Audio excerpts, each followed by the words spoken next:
Hello and welcome to Property Question Time. I'm Lucia France and this is a show where we bring the solutions to all of your property problems with our panel of experts. So joining me in the studio today, we have Tony Gimple. Welcome, Tony. He is the founding director of Less Tax for Landlords.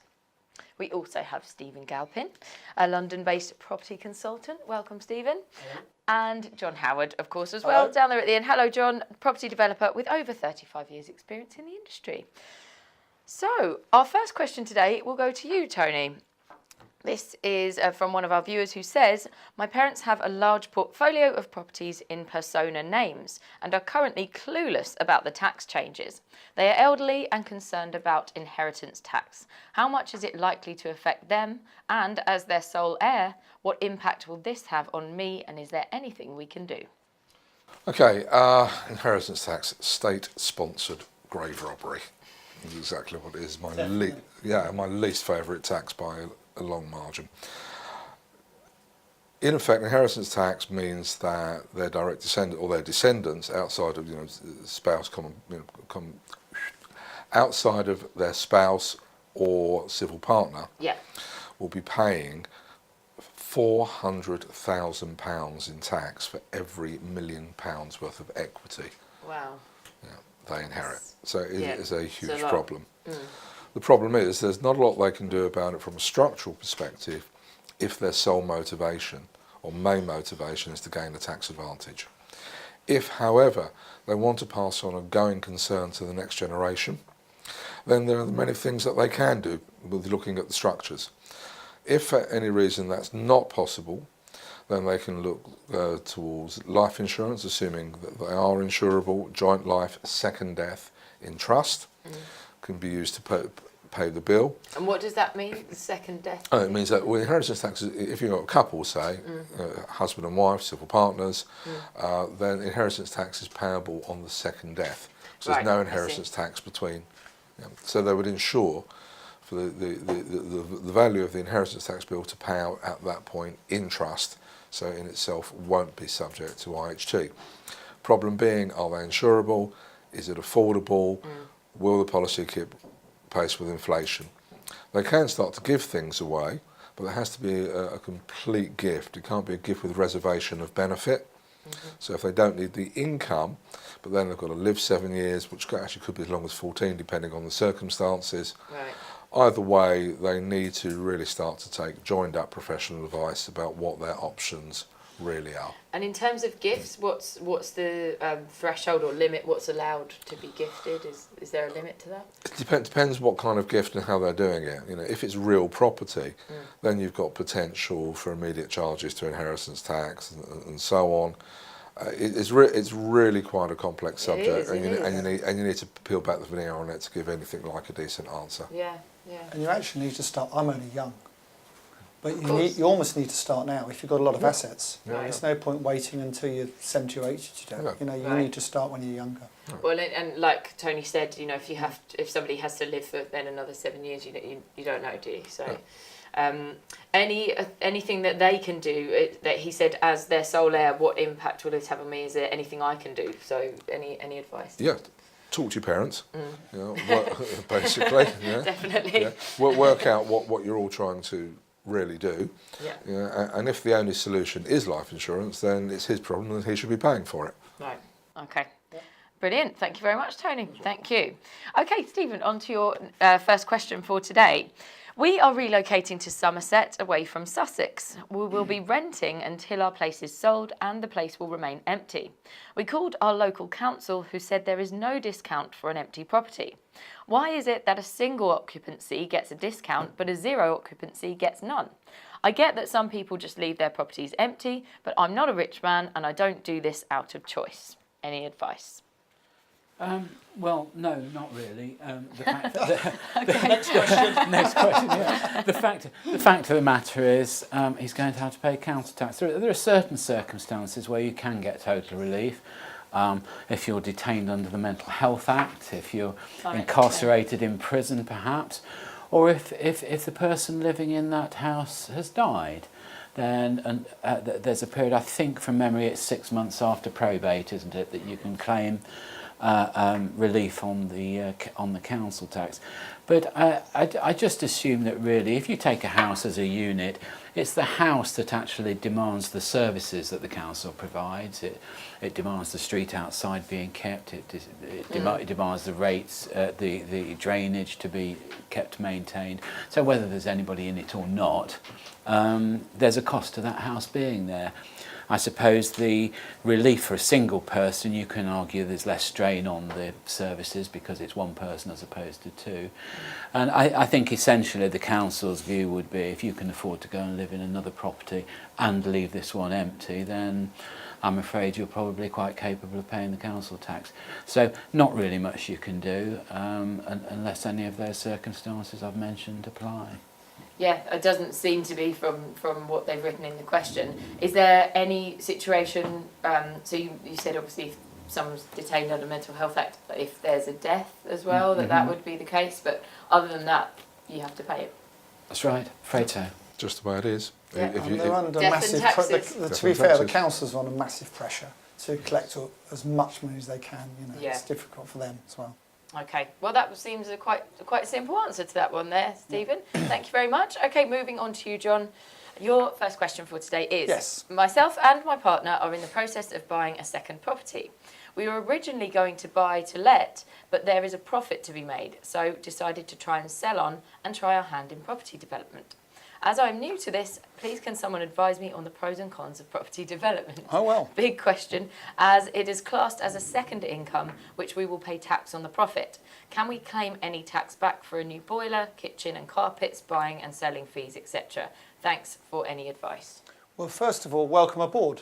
It's going to be a fun ride and you're going to have a great time and hopefully you'll make a lot of money. Now, there are people around this table that will say that investing in buy-to-lets is the way forward, and that trading is more risky, and they are absolutely right. But if you want to build up a cash amount of money quickly, then obviously trading is a really good way to doing it if you know what you're doing, especially if there's no inflation. So the ones who are buying to rent out, if there's no inflation going on in property, then obviously say for 5 years, then your property doesn't go up in value. So you actually not achieve very much. Right. But obviously, if you're trading, you can do really well. But yes, there is tax. If you make a profit, you pay tax. There's a number of unearned income. I think there's about 11,000-12,000 you don't have to pay before you start paying tax. But you need to take advice from an accountant. Plan it, get it sorted out first. Don't be reactive, be proactive. So go and see your accountant, tell them what you want to do, and take their advice. Okay.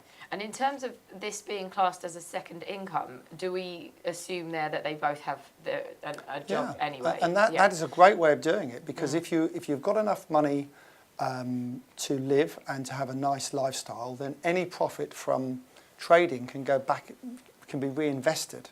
If you take myself, I spend a lot of money living with an entourage and all the rest of it, and it's my only income. So I need to take quite a lot of money out of my deals to pay my way, if you like. Right. And where they've mentioned they'll pay tax on the profit, can they claim back any tax for, like they mentioned, things like a boiler, a kitchen, carpets? Of course, absolutely. If it's all done professionally, keep all those invoices and receipts. Absolutely, yeah. Okay. And any other advice there, guys, to this particular viewer? Yeah. Why would you want to sell an income-producing asset? Because it's very difficult to replace. I knew you'd say that. And secondly, make sure you speak to somebody, accountant, who understands property. Right. There are a lot of high street accountants there who, frankly, are just ordinary accountants. Yeah. Property taxes are a highly specialist area, so make sure you find somebody who knows. Take some advice. I mean, there's another aspect to this as well. In terms of buy to let, I would always say to somebody, don't forget it's a business, and if you're not business minded, then don't do it, because it's not simply just calculating how much rent you're going to get in the year. There's things to take into account: voids, tax, all the rest of it. In terms of developing property, sounds like these two people are on their own. let's not forget that we're still living in a tax regime where we can sell our own property free of tax, provided we don't do it too often and revenue starts saying, no, you're trading. I'm not quite sure. I don't even think there is a set limit to that. There used to be, but there's not anymore, is there? So just remember, as long as it's not overdone, there is that opportunity for you to, if you like, wet your feet in the property market, make some alterations to your house, improve it, move on, tax-free, buy your next one, same again. If you've not got children worrying about schools, things like that, then it's very easy to do. And what's the limit? Because you said as long as you're not doing it too often, is there a specific time limit? I mean, I think if you started doing half a dozen in 2 years or something, I think one a year I think would become suspicious. Right. Yeah. Eventually. And I think on top of that as well, you can also be cautious in how you buy. So in other words, if there's a story to why you're moving as well, that can keep you out of that limit. So you know, if you moved work, for instance, and you want to move house to that, then that's a perfectly legitimate reason for buying and selling. Right. If you move next door, you might have an issue. All right. Indeed. Well, thank you very much, guys. That's all we have time for this half of the show, but we'll be back very shortly after this break.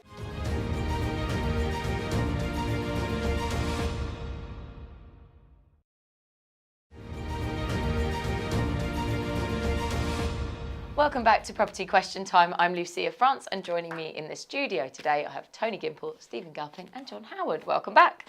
Tony, on to your second question for today. And it specifically says question for Tony as well. Question for Tony on the Proper Wealth Programme with Paul Mahoney. You mentioned that you don't think that the PRA, or Prudential Regulation Authority, changes are a bad thing. I have 4 mortgaged properties and I've been unable to secure further funding. What can I do to improve my position? Because right now I have to disagree with your comments. I'm sure. Controversial. Okay, so the first question is, why have you been turned down for further funding?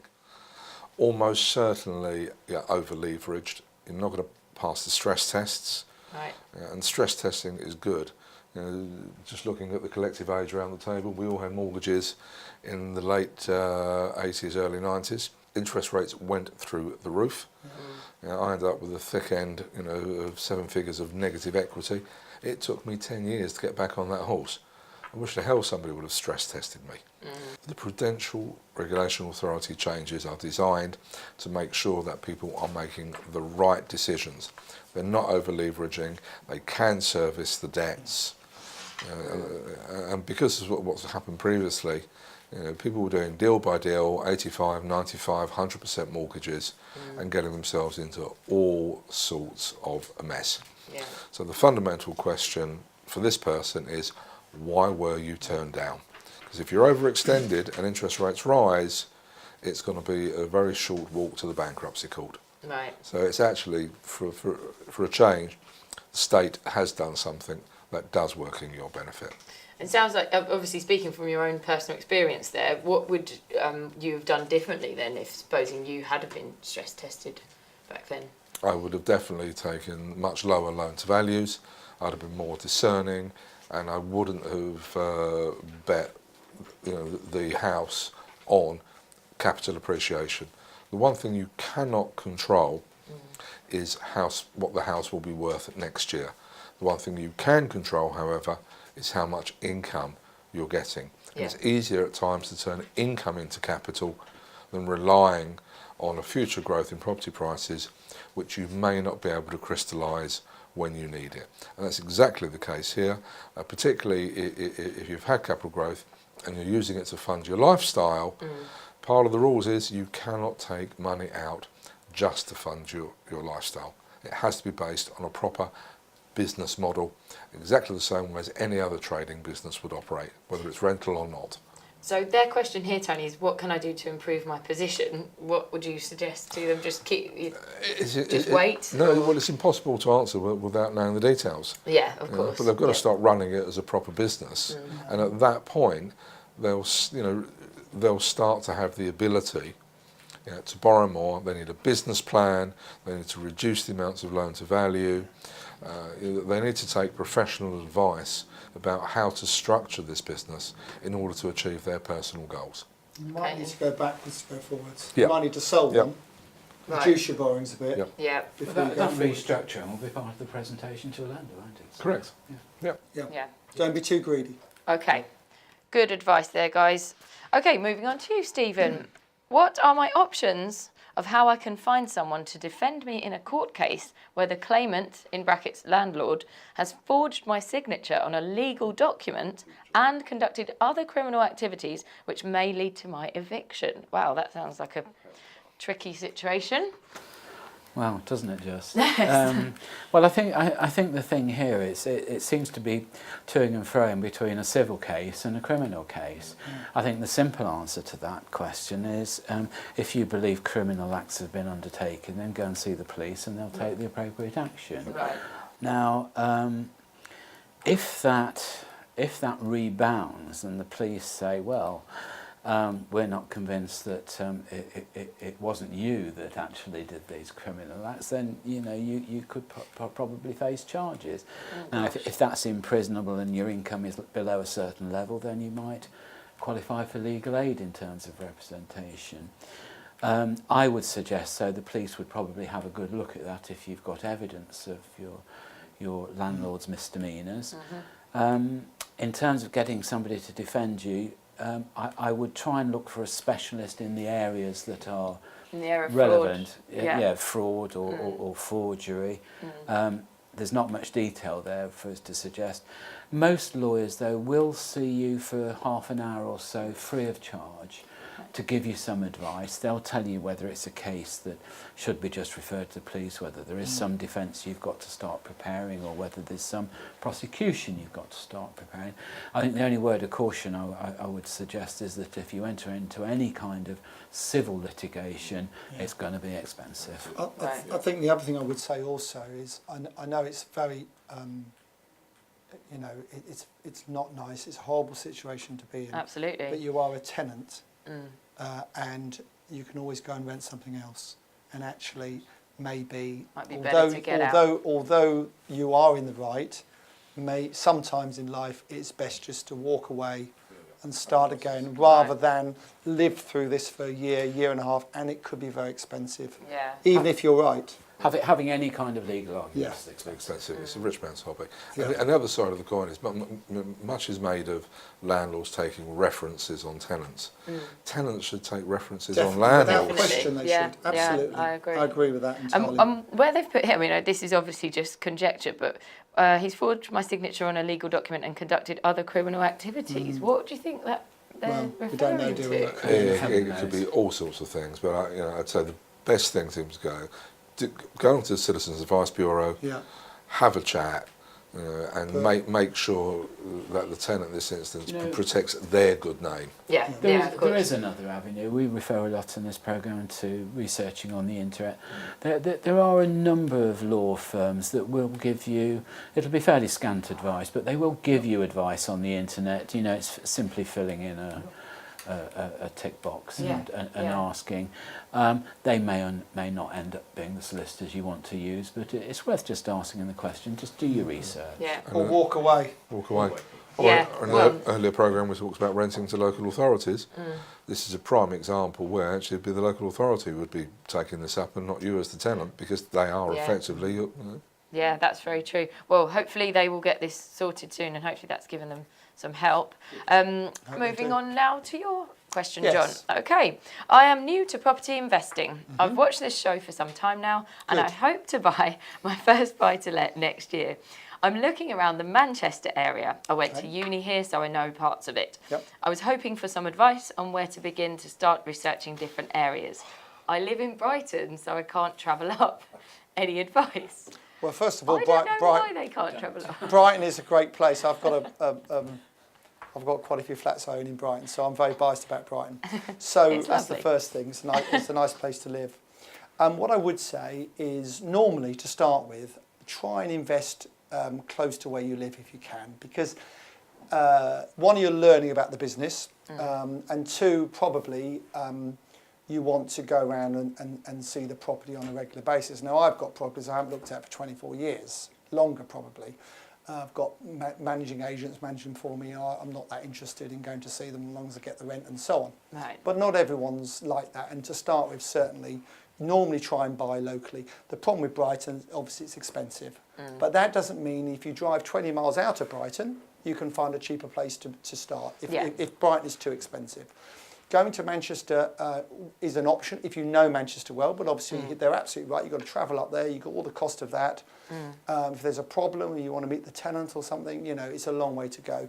So my advice would be to stick locally and not necessarily in Brighton if it's too expensive for you, but certainly, you know, 10 miles out, 20 miles out, there are places that aren't so expensive. Yeah. Yeah. And where they said I can't travel up, I guess they mean they can't travel up on a regular Perhaps they basis. work. Or... So they've got a full-time job. Yeah. They're not all like you. Some have got very much full-time, self-employed. Yeah, exactly. And I don't think you're going to ask me this one, are you? Definitely I not. would love to know your thoughts on this, Stephen, as well. I think I'll answer it by saying I've got a very, very good friend in property development, and he says if you can't see the telecom tower, don't do it.